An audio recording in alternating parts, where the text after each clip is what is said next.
ध्यानाभ्यास के लिए कृपया अपने नेत्रों को बंद कर लीजिए।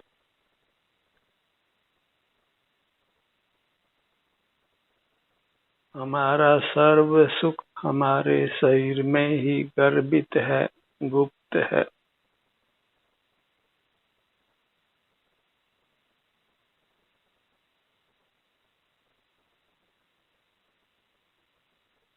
नेत्रों को बंद रखकर उसको अपने शरीर में ही प्राप्त करिए।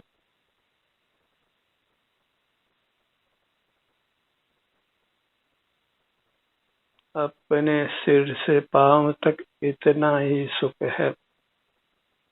शेष सारे ब्रह्मांड में हमारा सुख नहीं है।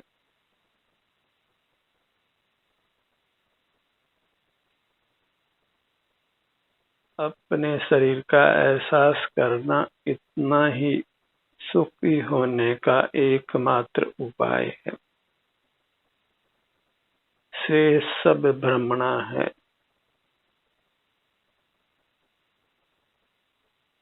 अन्य सारे प्रयत्नों से संसार ही बढ़ता है। दुखों की श्रृंखला ही आगे बढ़ती है।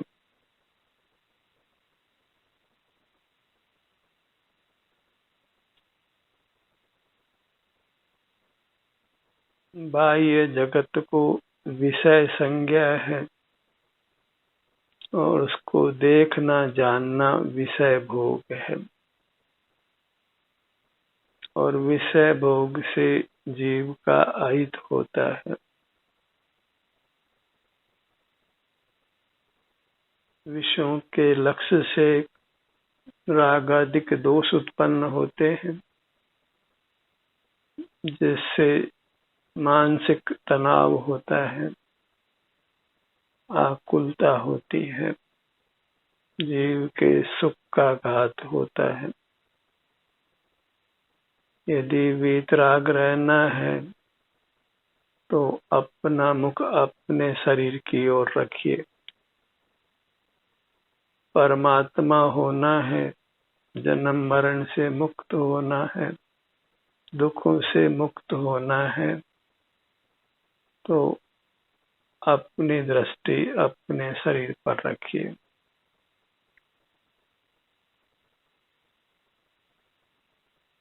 देह आधारेण सुखम अनुष्ठानम भवति। देहम आसाद्यम खलु सुख साधनम। जो हमारा आभ्यंतर देह है वही सुख का साधन है। बाह्य पदार्थ सुख के साधन नहीं है। बाह्य पदार्थों का ग्रहण करना इंद्रिय ज्ञान है, परिग्रह सेवन है और वह निंद्य है। मूर्त पदार्थ सुख स्वभावी नहीं है, उनका लक्ष्य छोड़िए। अनादि से मूर्त पदार्थों को विषय करने की हमारी आदत है, कुटेव है। उससे ही हमें अपने आप को मुक्त करना है। धर्म के नाम पर भी हम बहिर्मुख रहते हैं और इस प्रकार हम किसी प्रकार मोक्ष मार्ग को प्राप्त नहीं करते। तो का मार्ग तो स्वाश्रित है, अपने आश्रय से है, अंतर्मुख रहने से है, अपने शरीर के आलंबन से है।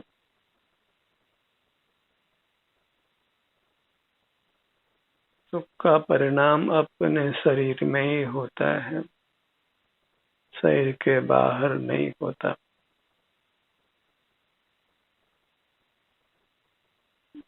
शारीरिक दुख से अपनी रक्षा करना चाहते हैं तो अपने शरीर से युक्त रहिए।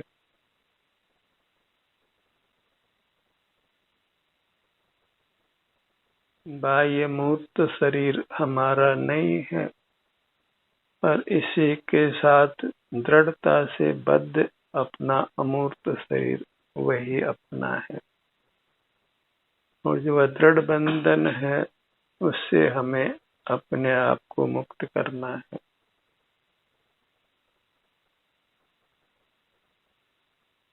एक काया छूटती है तो दूसरी काया प्राप्त हो जाती है, और इस मूर्त काया प्राप्त नहीं हो उसके लिए उसके विरुद्ध अपनी अमूर्त काया का अनुभव संवेदन करना है।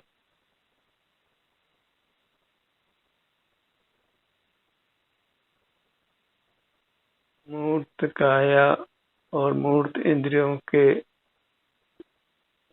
निमित्त से साय से जो मूर्त पदार्थों का जानना होता है उसी से हमारा संसार चलता है।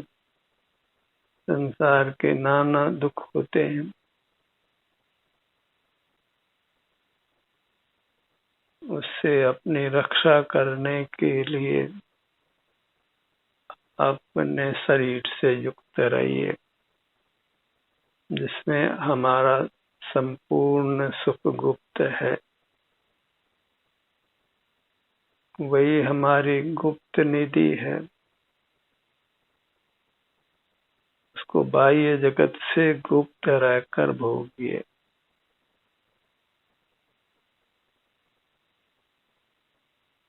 पराश्रय से अपने समय का दुरुपयोग मत करिए।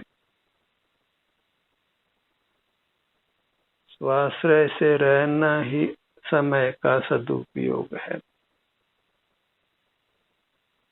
दुखों से भयभीत रहिए और दुखों से अपनी रक्षा करने के लिए अपने शरीर का ही अवलंबन लीजिए, आश्रय कीजिए, संवेदन कीजिए। और जब शरीर की बात आती है तो अपना शरीर जो आभ्यंतर में है, स्वानुभव गम्य है, उसी शरीर का ग्रहण करना चाहिए, मूर्त शरीर का नहीं।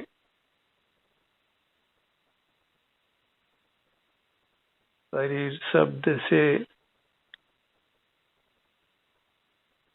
ध्यान के प्रकरण में अपना आभ्यंतर शरीर ही लेना चाहिए।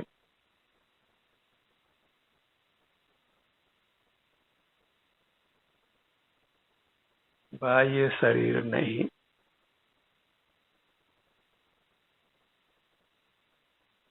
अपने स्वास्थ्य की स्थिति को जांचिए।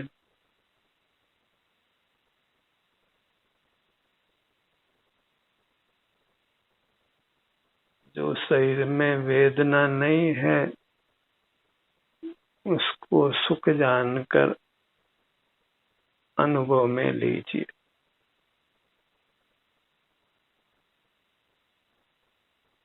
वह अनुभव यदि हम करते हैं तो फिर हमारा शरीर स्थायी रूप से वेदना रहित रहता है। अन्यथा आज वेदना नहीं है तो कल वेदना हो जाने वाली है।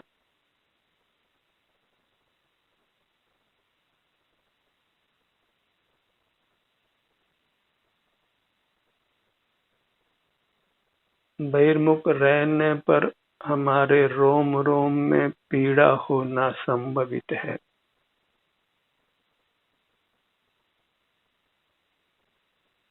उससे अपनी रक्षा करिए। बहिर्मुखता से अपने आप को बचाना ही दुखों से बचाना है। बहिर्मुखता ही सकल दुखों की जनक है।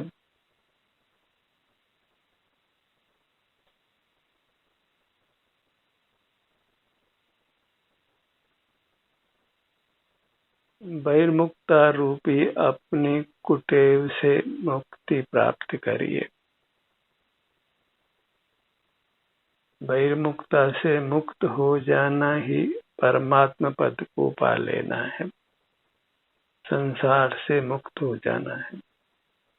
बहिर्मुखता का ही दूसरा नाम संसार है। संसारी जीव ही बहिर्मुख होते हैं। उनमें से ही कोई विरल जीव अंतर्मुख रहकर परमात्मा हो जाते हैं, अपने आप को दुखों से मुक्त कर लेते हैं। अपने शरीर की शरण में उसकी छत्र छाया में रहिए,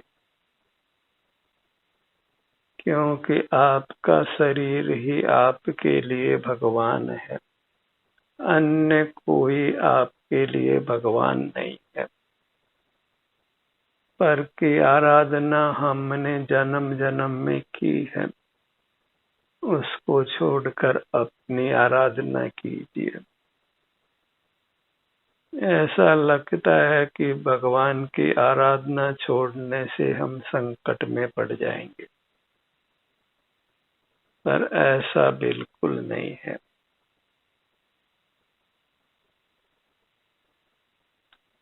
अपनी आराधना करना ही यथार्थ में भगवान की आराधना करना है।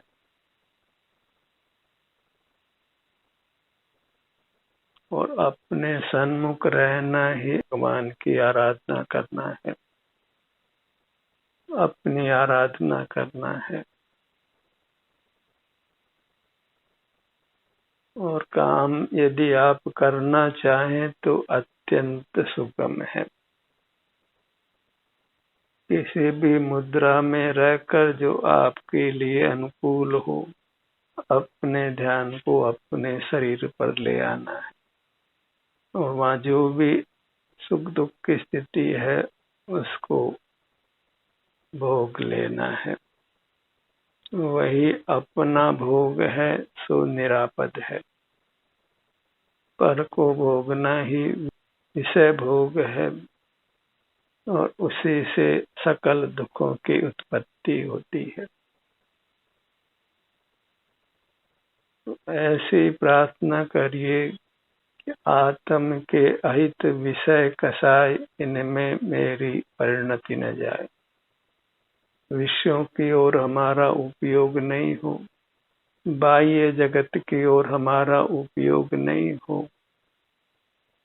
तभी हम कसाय से रहित होकर, राग द्वेष से रहित होकर वीतराग हो सकते हैं, निराकुल हो सकते हैं, मोक्ष को पा सकते हैं। आत्म का हित है शिव, जो शिव आकुलता बिन कहिए। शिव अर्थात मोक्ष, शिव अर्थात सुख, और वह अपने सन्मुख होकर अपने को पाना है। कैसा आश्चर्य है कि जीव अपने को ही प्राप्त नहीं कर सका है, क्योंकि बहिर्मुख रहा है। और आप बहिर्मुखता का विषय नहीं है, बहिर्मुखता के विषय पर द्रव्य हैं, और उनके आश्रय से, उनको विषय करने से ही हमारा मूर्त से बंधन होता है, जन्म मरण होता है।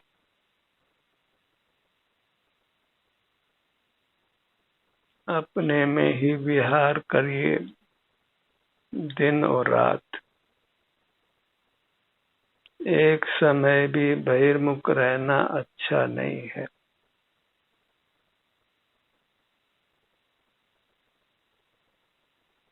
निज में ही नित्य विहार कर, न विहार कर तू पर द्रव्य में।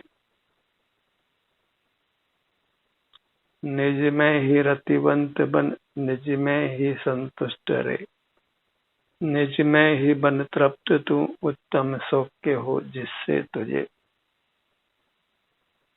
लाख बात की बात यह निश्चय उरलाऊ, तोड़ सकल जगदंध बंद निज आत्म ध्याऊ।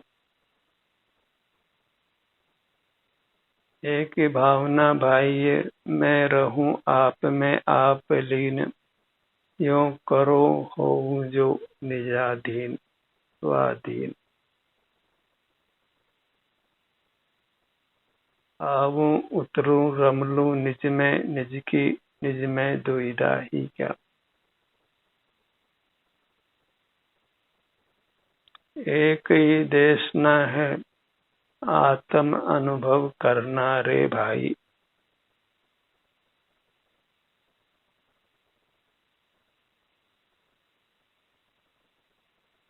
आनंदम ब्रह्मणो रूपम, हमारा रूप आनंद है। हम सर्वांग आनंद के ही बने हुए हैं, फिर भी खेद है कि हम आनंद से रहित हैं।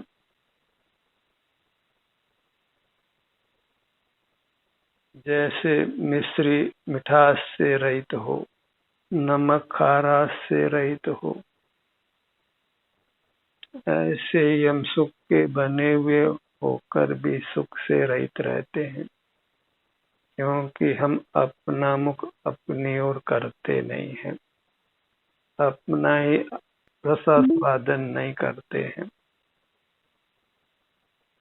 अपना रस सुख है, अपना रसास्वादन करना माने सुख का आस्वादन करना, सुख का अनुभव करना।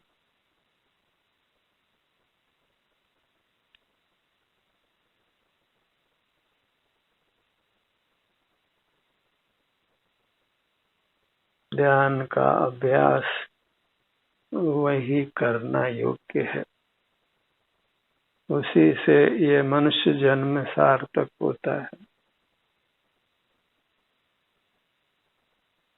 और ध्यान के लिए कहीं जानना नहीं है, बस नेत्र बंद कर अपने ध्यान को अपने शरीर पर लाना है। वेदना नहीं है तो सुख से अपने सन्मुख रहिए, और कदाचित किसी भाग में वेदना है तो सहिष्णु बनकर उसका अनुभव करिए। परावलंबन करना योग्य नहीं है, क्योंकि अपने शरीर का एहसास करने से ही, उस वेदना का अनुभव कर लेने से ही हम वेदना से स्थायी रूप से मुक्त होते हैं।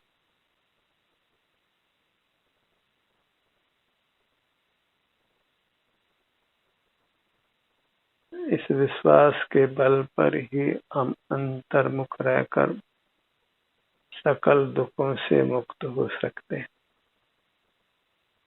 और परावलंबन करते हैं तो फिर दुखों का कभी अंत नहीं है। एक साथ परावलंबन नहीं छोड़ सकते हैं तो एक साथ परावलंबन की श्रद्धा तो छोड़ ही सकते हैं। शक्ति बिना श्रद्धा धरे। और जब भी आपको शक्ति प्राप्त होती है, अवसर प्राप्त होता है, अनुकूलता होती है, तो अपने सन्मुख हो जाइए। बाहर के काम काज करते हुए भी यदि आप सजग हैं तो उसमें भी अपने शरीर का एहसास कर सकते हैं, भले ही अल्प समय के लिए क्यों न हो। ऐसे कार्यों से हमें अपने आप को बचाना है जिसमें उपयोग बाहर रुक जाता है। तीव्र राग द्वेष के प्रकरणों से अपने को बचा कर रखिए, तभी हम बाह्य कार्यों को करते हुए अपना मुख बार बार अपनी ओर ला सकते हैं और मोक्ष मार्ग की धारा को बनाए रख सकते हैं। क्योंकि अधिक समय तक बहिर्मुख रहना योग्य नहीं है।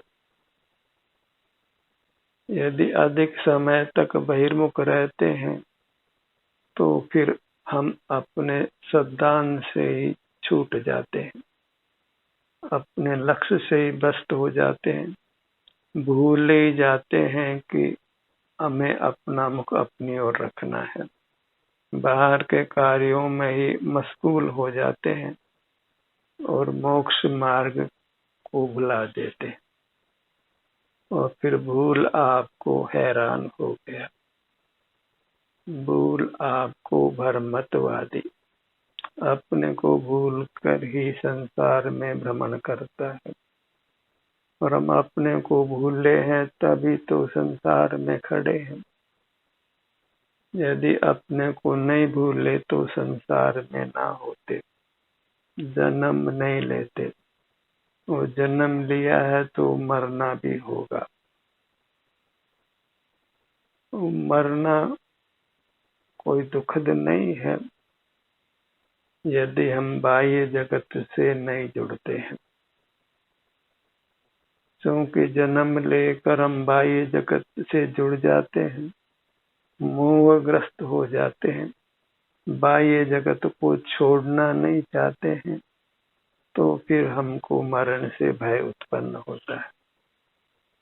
और यदि हम बाह्य जगत से नहीं जुड़ते हैं, अपना ही एहसास करते हैं, तो फिर मरण का भय किंचित भी नहीं होता। और यथार्थ साधक वही है जिसको मरण का भय नहीं हो, तो अपने स्वरूप की ही साधना करता है, अपने सन्मुख ही रहता है, उसको मरण का भय उत्पन्न नहीं होता है। भय एक कषाय है जो बहिर्मुखता में ही पैदा होती है। तो मरण का भय भी बहिर्मुख जीवों को ही होता है, अंतर्मुख जीवों को कदापि नहीं होता। बहिर्मुखता से अपने आप को बचाइए। महामारी के काल में जीव बहिर्मुख रहते हैं,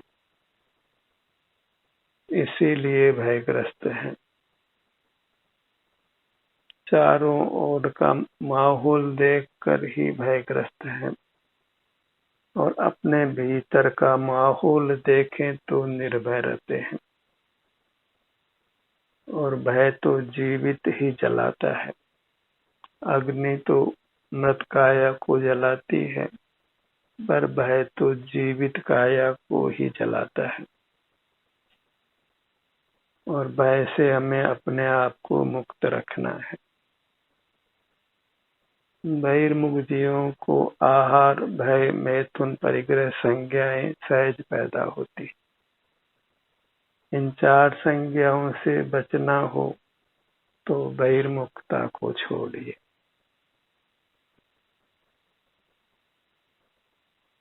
अपनी मुद्रा को लक्ष्य में रखिए। इसके लिए किसी के निर्देश की अपेक्षा मत रखिए। स्वतः आत्म प्रेरणा से, आत्मपूर्णा से ही अपने ध्यान को अपने शरीर पर बारंबार लाइए। किसी के कहने की अपेक्षा मत रखिए। स्वतः ही अपने अंगों पांगों पर ध्यान लाइए, क्योंकि कब तक पर निर्भर रहना है। और अपने अंगों पांगों पर ध्यान लाना कोई कठिन कार्य नहीं है कि इसके लिए हमें किसी की सहायता लेनी पड़ती हो। अपनी भावना उसमें कार्यकारी होती है। जिसको अपने आभ्यंतर से की भावना करना इष्ट है, तो फिर वह स्वतः ही अपने सन्मुख रहता है। अपने आभ्यंतर से की भावना से ही जीव उत्तम अविनाशी सुख को प्राप्त करता है। अपने शरीर का एहसास करने का ही लक्ष्य बनाइए। संकल्प कीजिए। उसे संकल्प को दिन में नाना बार दोहराइए कि मुझे अपने शरीर का एहसास करते हुए रहना है। अन्य कोई शरण नहीं है कि जिसका भरोसा करके आप बहिर्मुख रह सके। बहिर्मुख रहने पर जीव अशरण होता है। कोई भी उसको शरण नहीं दे सकता है। चाहे फिर आप भगवान से आशा करिए कि किसी डॉक्टर से आशा करिए कि परिजनों से, मित्रों से आशा करिए, कोई भी आपको दुखों से बचाने में समर्थ नहीं होगा। आप ही अपने सन्मुख रहकर निरोग रह सकता है, सुखी रह सकता है। और ऐसा अटल श्रद्धान रखिए कि मैं अपने शरीर का एहसास करके स्वस्थ रह सकता हूँ, सुखी रह सकता हूँ। मुझे परावलंबन की आवश्यकता नहीं है। हर अंग उपांग को अनुभव में लीजिए, वेदन में लीजिए, बारंबार ये काम करिए। फिर अपने उपयोग को अपनी ओर लाना है, वही वास्तव में यत्न है, क्योंकि हमारा उपयोग अनादि संस्कार से स्वतः ही फिर बाहर चला जाता है। तो हमें फिर अपनी ओर लाना है। इसी से हम पुराने संस्कार को नष्ट कर पाते हैं और नया संस्कार डाल पाते हैं। और एक बार यह नया संस्कार पड़ जाता है तो फिर स्वतः ही हमारा मुख अपनी ओर ही आता है, बाहर नहीं जाता है। आदत अपनी बदलने हो गया भजन। अपने आदत को बदल लेना ही परमात्मा की भक्ति करना है, क्योंकि अपने सन्मुख रहना ही वास्तविक भक्ति है, अभेद भक्ति है, अभिन्न साधन साध्य भाव है। और जहाँ हम भिन्न साधनों को लेते हैं तो फिर उसका फल संसार है। पराधीन सपने सुख नहीं, परावलंबन से स्वप्न में भी सुख नहीं है। फिर वह पर का अवलंबन परमात्मा के स्मरण रूप क्यों न हो। परमात्मा के स्वरूप का तो जीवों को यथार्थ परिचय भी नहीं है। उनके संबंध में भी मिथ्या कल्पनाएं ही रहती है। जैसा हम परमात्मा के स्वरूप की कल्पना करते हैं, वह वास्तव में परमात्मा का स्वरूप नहीं है। परमात्मा तो एक आनंद भोजी है। उनको सर्वांग में स्वतः आनंद का अनुभव होता है। वे कृतकृत्य हैं, उनको कुछ भी करना शेष नहीं है, वे कुछ भी करते नहीं है। हमें ही अपने रूप में लीन रहना है, स्थिर रहना है, मगन रहना है, अकंप रहना है। उसी से हम परमात्म पद को पा सकते हैं। उसी का सतत अभ्यास करिए। ध्यान का सत्र यहीं समाप्त होता है। आपकी सहभागिता के लिए धन्यवाद।